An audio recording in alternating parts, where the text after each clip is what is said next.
Good morning, Deputy Secretary Norquist, Undersecretary Lord, General Lanata, Generals, Admirals, ladies and gentlemen, Your Excellencies, welcome to all of you. It's great to see you all, and it's great to be back in Washington and to meet people who are so important for our alliance. Last time I was in Washington was in April to celebrate the 70th anniversary of our alliance, and this time it's great to be back and meet with all of you and also meet with representatives of the industry, which is so important for our alliance. Over the last 7 decades, NATO allies have stood together, defended each other, and created the conditions for unprecedented prosperity on both sides of the Atlantic. We have done this by investing in the capabilities needed to ensure an effective deterrence and defense. Our security, our freedom, depends on having the sharpest minds, the best equipment, and the latest technology. And much of that comes from you, the men and women of the defense industry. Our cooperation with the industry has been at the forefront of NATO's adaptation through the decades. Without the private sector, without the industry, NATO would not have become the strongest military alliance in the world. So the first thing I want to say is thank you. The defense industry is important for NATO, but NATO is also important for the defense industry. NATO allies are your largest customers, the bulk of your market. Procurement decisions are mostly made by national governments, but NATO plays a decisive role in 3 particular ways. First, NATO sets guidelines for how much allies spend on defense. Second, NATO determines on what much of this money is spent.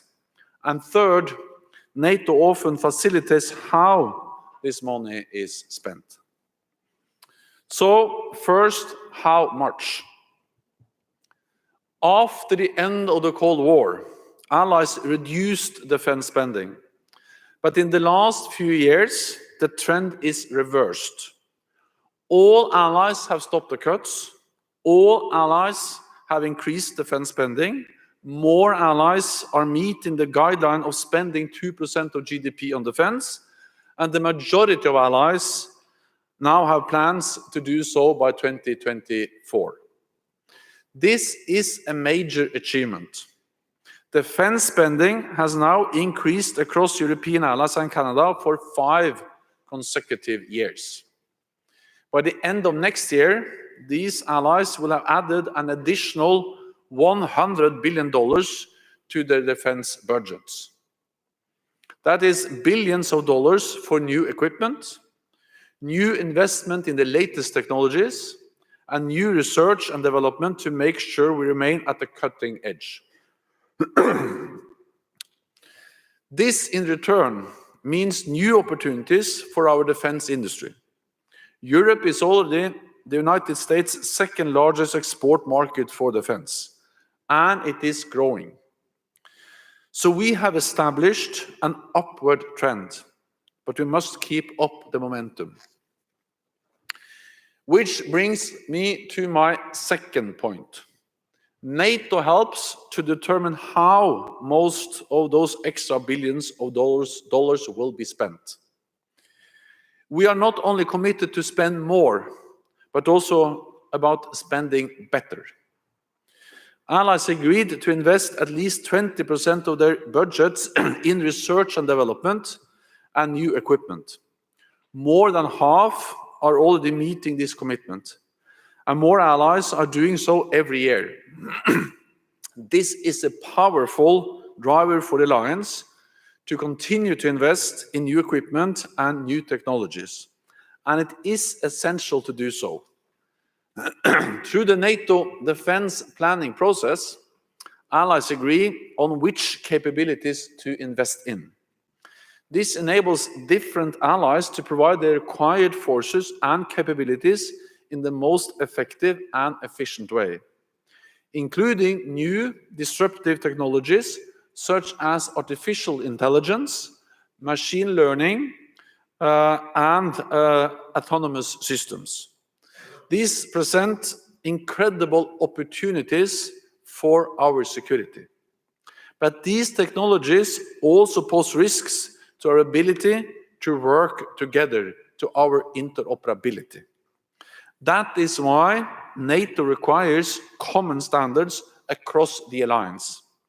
And that is why we hold regular exercises to test our ability to work together.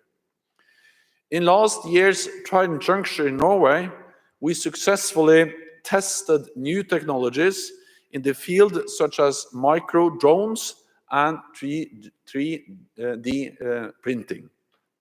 Earlier this month, NATO conducted our largest ever maritime electronic warfare exercise, testing how allied navies can defend themselves against anti-ship, cruise, and hypersonic missiles using state-of-the-art electronic defenses. And another recent NATO exercise tested new ways of generating and distributing energy in military operations, helping our military to become more self-efficient, more effective, and to reduce our impact on the environment. More than ever before, we see that the latest and most advanced technologies come from countries that are outside of the NATO alliance, notably from China. China is now the world's second largest economy and the second largest spender on defense. It is modernizing its military. We all saw the advanced intercontinental nuclear missiles it paraded through the streets of Beijing recently, as well as new supersonic cruise missile, an assortment of new drones, anti-ship missiles, and hypersonic gliders. But China is also becoming a global leader in the development of other disruptive technologies, from facial recognition to quantum computing. And it's able to gather vast amounts of data, not only from China, but from around the world, including from NATO allied countries. Technology is changing warfare, but also our societies and the civilian societies. Recent developments in 5G technology are a pertinent example. The Internet of Things, connecting the physical world to the internet, depends on 5G. This will impact every aspect of our societies: transportation, energy, food, health, manufacturing. It provides enormous opportunities, but it also can make us more vulnerable. That is why ensuring the security of our 5G infrastructure is so crucial. Last month, at the NATO Defense Ministerial meeting, we agreed to update our baseline requirements for civilian telecommunications, including 5G. This is not about a specific country or a specific company, but it does mean that all allies will have to take into account the need for thorough risk and vulnerability assessments, identifying and countering cyber threats, and the consequences of foreign ownership, control, or direct investment, to increase the resilience of our supply chains and the resilience of our nations and our alliance. The third reason why NATO is important for the defense industry is by facilitating how defense budgets are spent. Our world is changing. All of us need to work harder and faster to make sure we exploit new technologies and deliver programs on time and on budget. NATO brings allies together to invest in joint projects. Some projects are funded by all 29 allies, working together. Since 2016, NATO has funded investments worth over $5 billion. Everything from facilities for pre-positioned equipment to satellite time for more secure communications are funded over NATO common funded budgets. NATO funds research projects in areas such as artificial intelligence, big data, and cryptology. An Allied Command Transformation, our home here in the United States, and the co-organizer of this event today, works with companies to improve decision-making for defense planning. But there are also collaborative projects by smaller groups of allies, not all the 29, but the smaller groups, combining their resources to maximize their investments potential. The fleet of NATO AWACS aircraft has been our eyes in the sky supporting our airborne operations for decades. From patrolling American skies after 9/11 to our operations in Afghanistan and as part of the global coalition against ISIS. We are planning for its replacement in 2035, which will include many of the technologies we are talking about today, such as autonomous systems, artificial intelligence, and big data. Other examples of how allies invest together include alliance ground surveillance, where 15 allies have bought 5 Global Hawk drones, which will soon be flying from the base in Sigonella, Italy. And strategic airlift capability, where 12 countries have pooled their resources to share access to C-17 flights. None of those nations could afford this on their own. And at practically every defense ministerial meeting, more allies are signing up to work together on new multinational programs. Only this year, ministers signed joint agreements to purchase a fleet of aircraft for air-to-air refueling, the first of which will come into service in May. Thank you.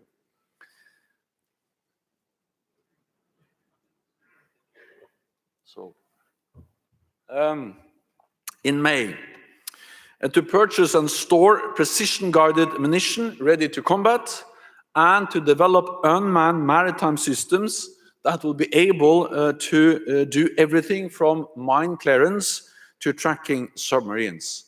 So that is actually one of the great things that happens at all the defense ministerial meetings, is that we bring together allies and they sign agreements on how to develop different projects together, and that helps to make us all stronger, and it makes NATO an important platform for making allies able to join forces, also when it comes to development of new capabilities.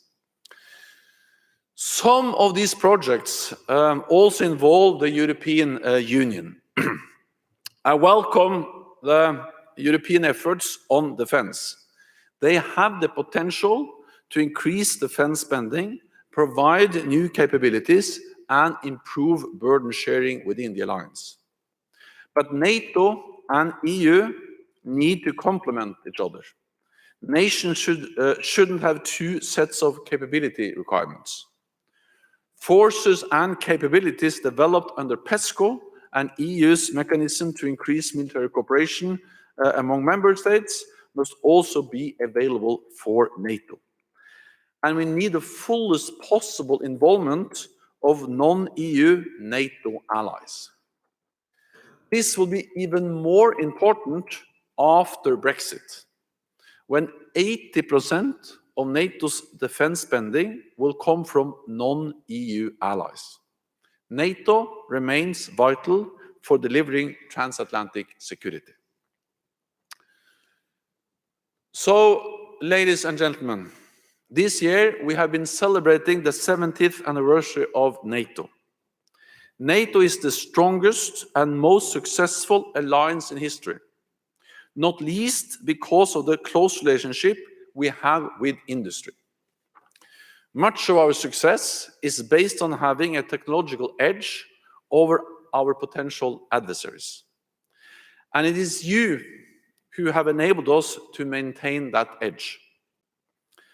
A thriving defense industry is more important than ever to nurture innovation and to help and manufacture the capabilities NATO needs. This is essential if we are to maintain a strong deterrence and defense, to protect our nations and our citizens, and preserve our prosperity. The relationship between NATO, allies, and industry has grown and developed over the alliance's 70 years. And it will continue to grow in the decades to come.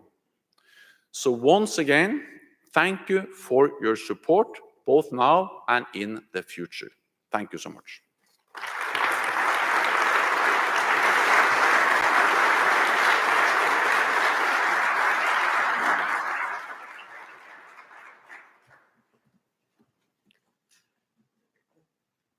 So ladies and gentlemen, before we move on to our next speaker, we have a short pre-recorded video from the U.S.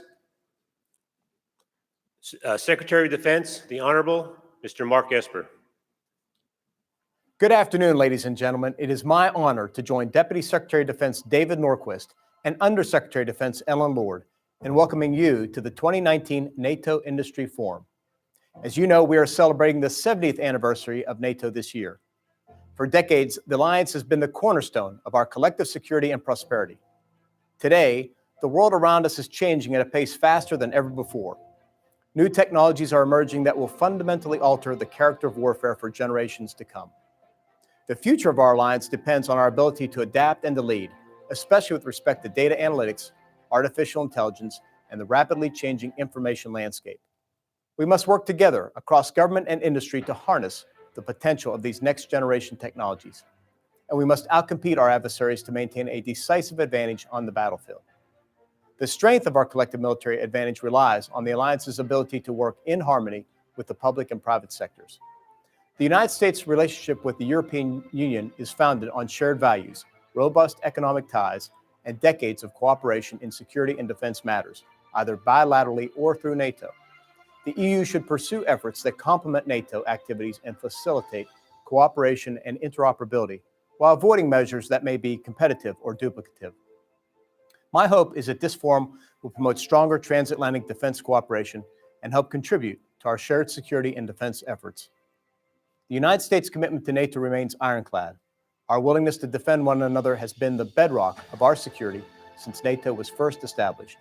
And this alliance will continue to preserve our collective security well into the future, so long as we are united and committed to the tasks at hand. I wish you all success, and I look forward to the outcomes from this year's event. Thank you.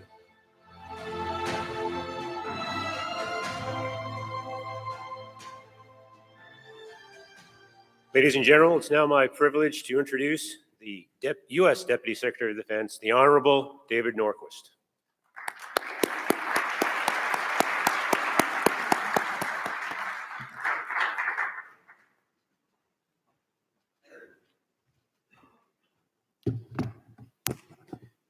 Thank you, Rear Admiral Tamman. Good morning, everyone, and thank you all for joining us today. A special thank you to Secretary General Stoltenberg for his remarks, and I also want to congratulate him on receiving Foreign Policy Magazine's Diplomat of the Year award, awarded earlier this week. As you know, Secretary Esper is currently traveling in the Indo-Pacific region, and I appreciate his opportunity to provide you his message today. For those of you there, I hope you enjoyed last night's reception in the historic Mellon Auditorium, where the Alliance was founded. On that very occasion, President Truman laid out the ambitious goals of the new North Atlantic Pact to deter aggression and preserve peace worldwide. 70 years later, his message still rings true. Today, we are proud members of the world's strongest military alliance, one that remains a bulwark against tyranny, oppression, and other attempts to undermine the peace and prosperity of democratic nations. NATO's resilience is a truly unique feat and a testament to our uncommon fidelity to a common cause. Our collective military superiority has helped secure peace in areas like the Balkans, while our shared strength has deterred aggression. As we continue to protect our citizens, defend our allies, and safeguard our mutual interests, we must do so with an eye to the future. The threat landscape is evolving, and new technologies are emerging that we must seize to maintain our superior military advantage. Advances in data analytics and artificial intelligence are increasing the lethality of modern weapon systems and expanding the geometry of the battlefield. Military bases and other core infrastructure are exposed to cyber threats that can disrupt our ability to communicate and effectively deploy forces.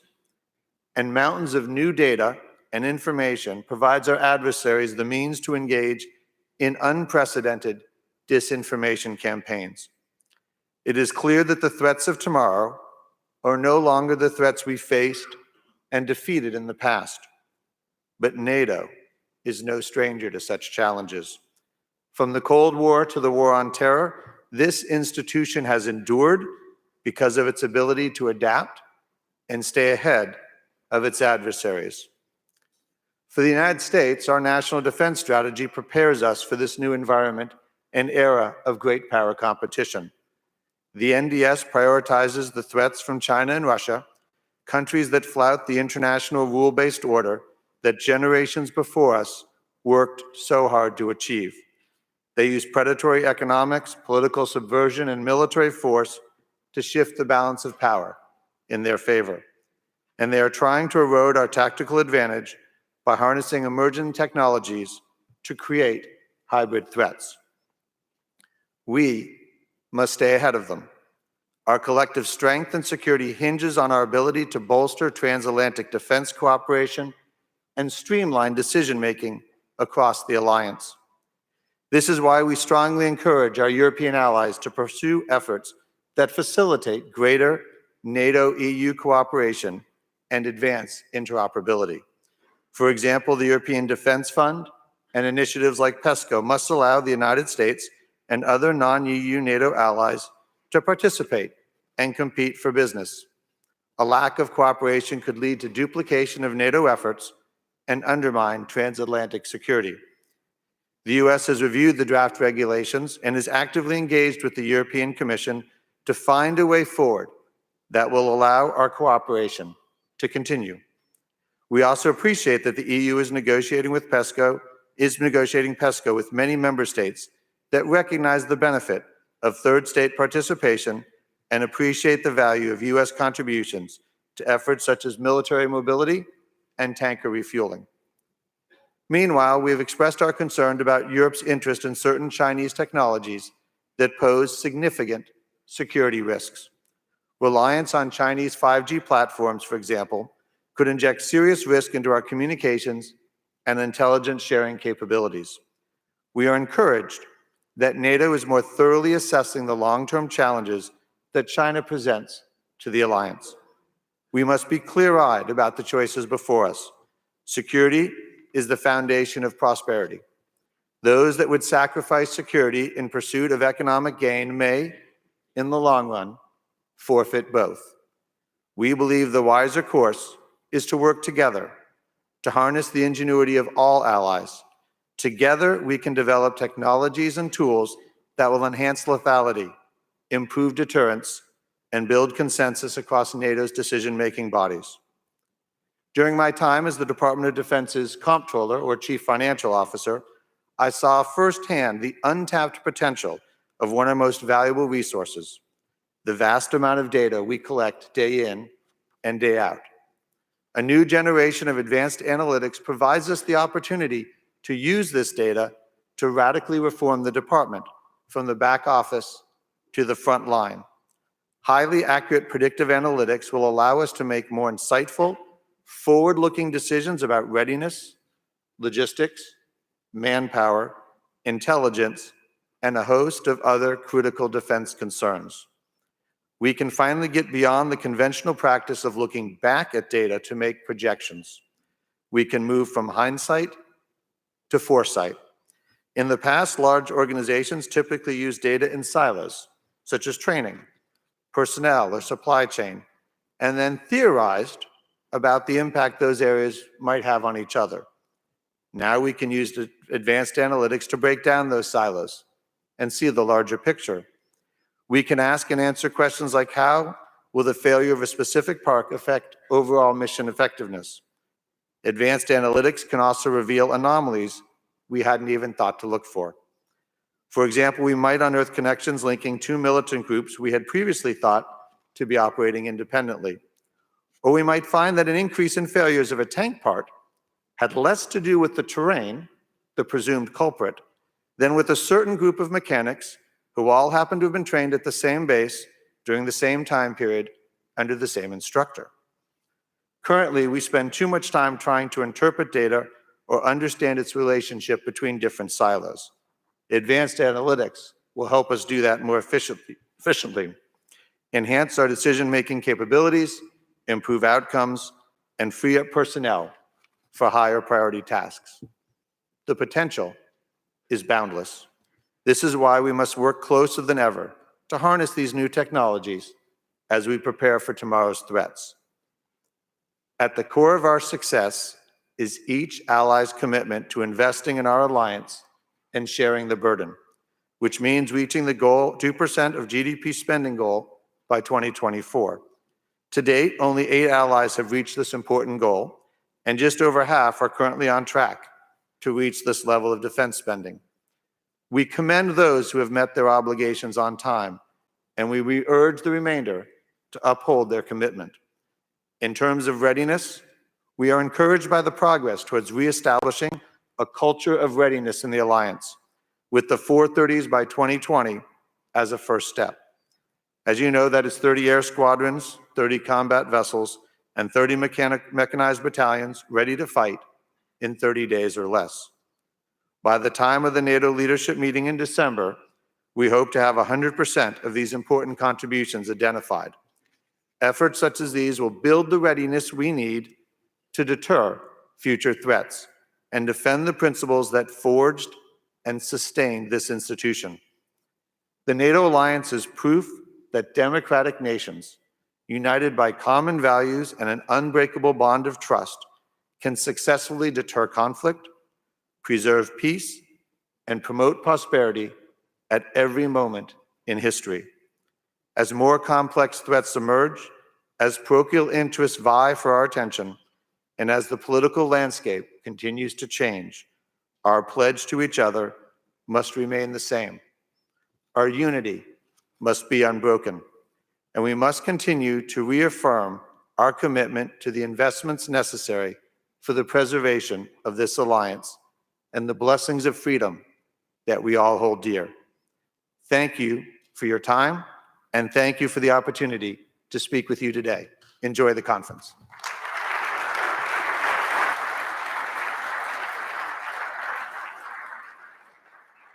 Thank you, Mr. Deputy Secretary. We will now have the Supreme Allied Commander, Transformation, General Andre Lanata, address the state of the NATO Industry Forum.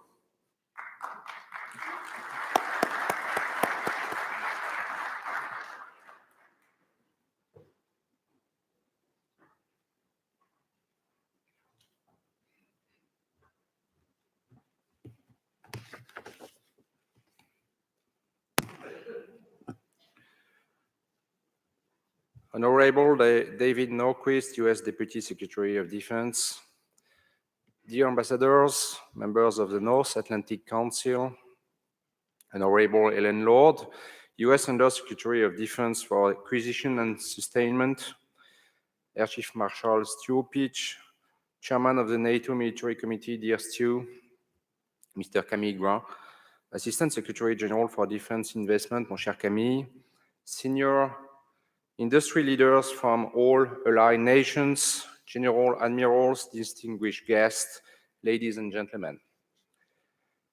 I want to start by thanking the US authorities for hosting this NATO-Industry Forum, or NIF. I am very happy that we were able to meet in Washington, D.C., where North Atlantic Treaty was signed. Your presence testifies that the transatlantic bond is ironclad. This bond is at the heart of our alliance, an alliance which has offered security and prosperity in the Euro-Atlantic for 7 decades. We can legitimately be proud of it. But our security also relies on our capabilities.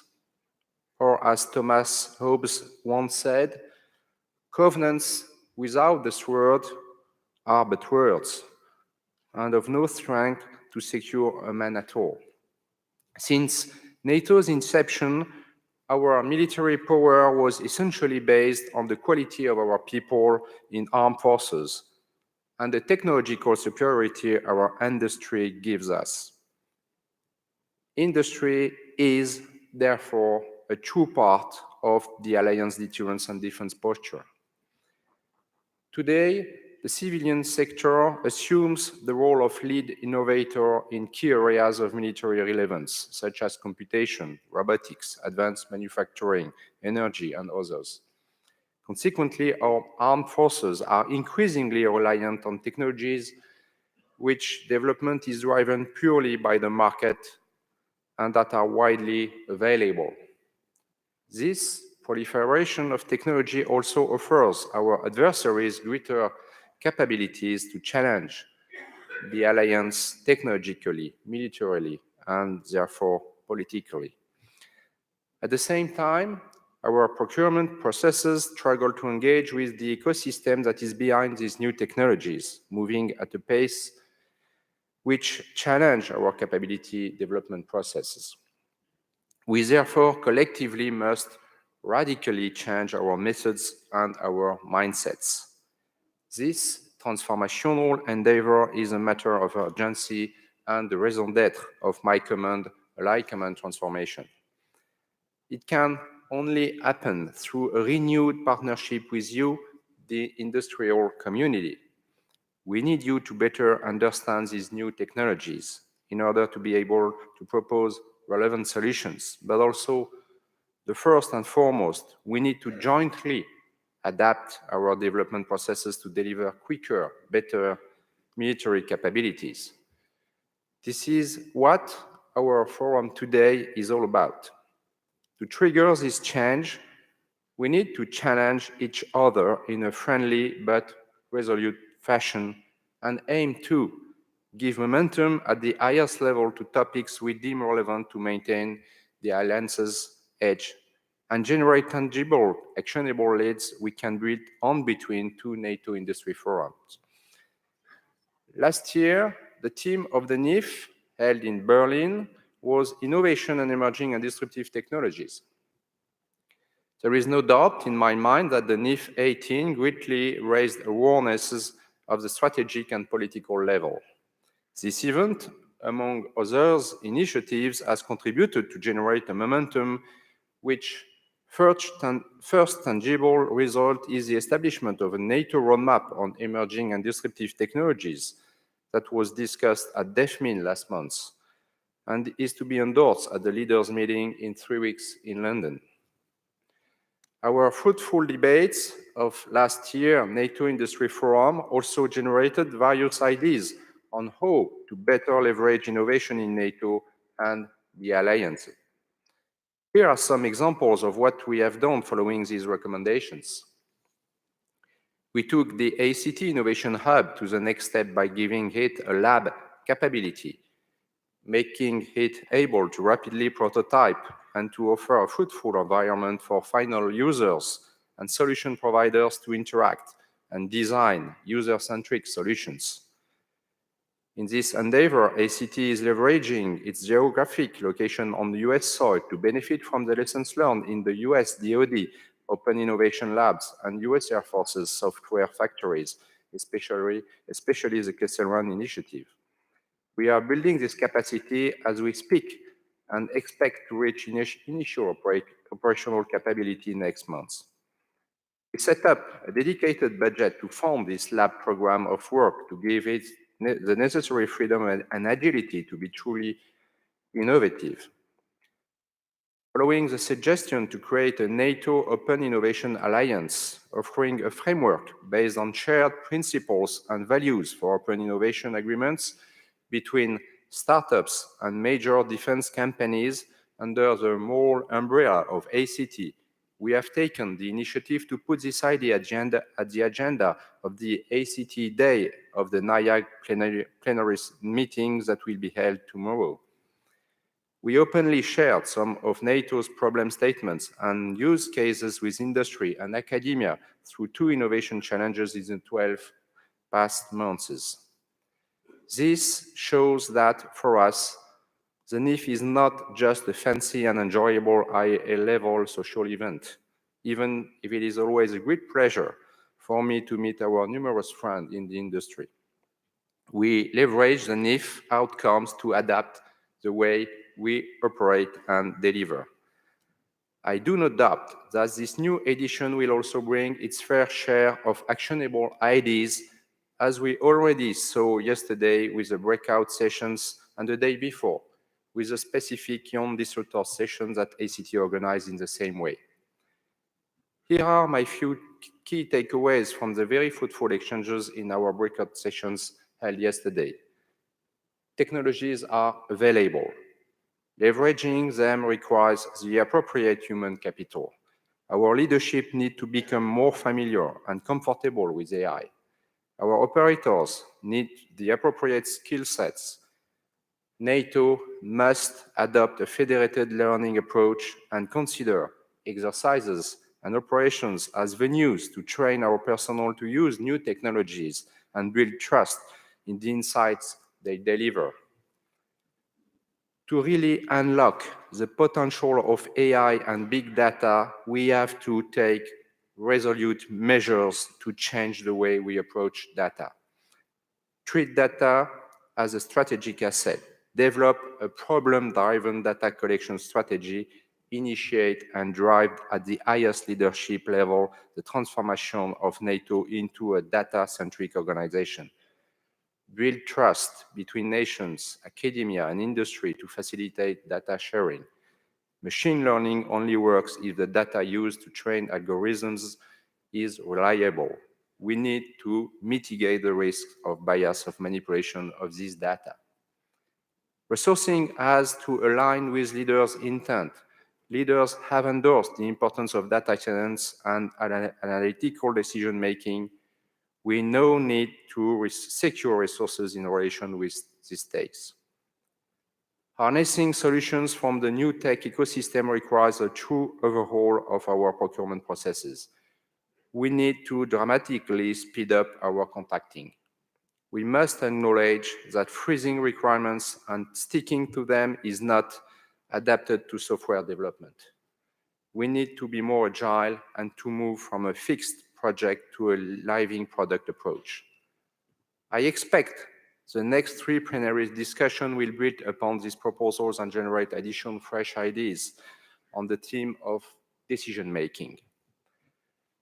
Let me tell you an anecdote to illustrate what we have in mind when we pick up this theme. When Lieutenant General Rick Lynch took the command of the deployable Joint Task Forces of the NATO Response Force back in 2005, he addressed his team in its command post. There was a big screen in the room. He asked the audience, "You see this screen?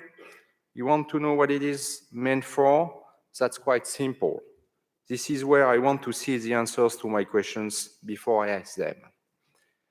Well, I consider this is an entirely legitimate request because ideally, we want to deliver to a commander what he or she needs to make informed decisions before he or she asks for it specifically. This is today even more relevant than back then. As new domains of conflict appear, such as cyber, space, and the information sphere, the lines between peace, crisis, and war are blurring. it becomes more and more difficult to spot the adversary, sometimes even to detect that we are under attack. Spotting a missile that is fired at us is one thing.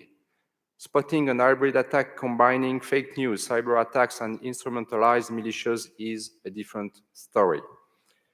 Concurrently, timescales are compressing. Our ability to understand the situation and take the appropriate decisions in the necessary tempo is consequently challenged. In order to outthink and outpace our potential adversaries, we need to approach our decision-making processes differently. My vision is that the decision makers at all levels are presented with the richest information available on a situation, presented through visualization techniques so that it is easy to digest, allowing the exploration of a wide field of possible courses of actions and assumptions and their consequences through modeling and simulation. This will offer our leaders a range of response options. This seems to me of great value at the political military level, but not only. Amongst other examples, assessing and refining assumptions on very complex studies, such as we did during A2AD work, apprehend a complex situation and analyze a huge amount of open or classified data as included in our information environment assessment tool. Test and wargame our advanced operational plans to verify their relevancy. Assess the most relevant architecture of systems in our capability development. That being said, it is not only a matter of technology. Many technologies are already there and available for us. The question is, what does it take to adopt them? The answer is, in my view, we need to change our people's culture and skills, our processes, and our organizations. In order to make the best use of available technologies, the first condition is naturally to have people ready to use them. In other words, to secure we have the right skill sets in our workforce and military personnel. We also need to take into account the cognitive dimensions of the interactions between men and machines. I am not only talking about the questions of man-machine interface raised by the growing complexity of our systems here, but also about the key question of confidence in the machine. I do not ignore the difficulty for military and political leaders to trust machines when it comes to helping them to decide. Confidence is not achieved by decree, it must be earned. That means we need to experiment, explain, illustrate, demonstrate what is feasible and what is the added value. We also need to transform our processes and our organizations to gain the agility required to capture technologies that move so fast. Consequently, our three plenaries intend to explore, first, the potential of technologies to assist decision makers with a view to answering the following questions. What do technologies already offer today to enable better informed, quicker decisions? What can we expect tomorrow? Second, the impact of the new information landscape on the way decisions are produced. I'm eager to hear how companies are transformed the way they take decisions in this new landscape. And third, the so what for NATO and the alliance's posture. How can we apply these technologies, set up the appropriate processes, and get our people and our leaders to trust and to get used to using machines to assist them in their decision-making processes?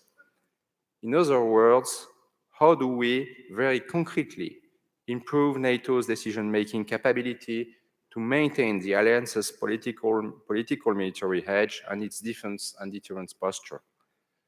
Ladies and gentlemen, I have full confidence that we'll have fascinating and enlightening debates during these three plenaries. I invite you to challenge us in NATO to reform ourselves and personally commit to taking actions to leverage your recommendations in NATO's continuous adaptation. It also works the other way around. My dear friends from industry, as a voice of NATO customers, I want to personally challenge you to adapt alongside with us. This must be a common endeavor. We can start now. Thank you for your attention.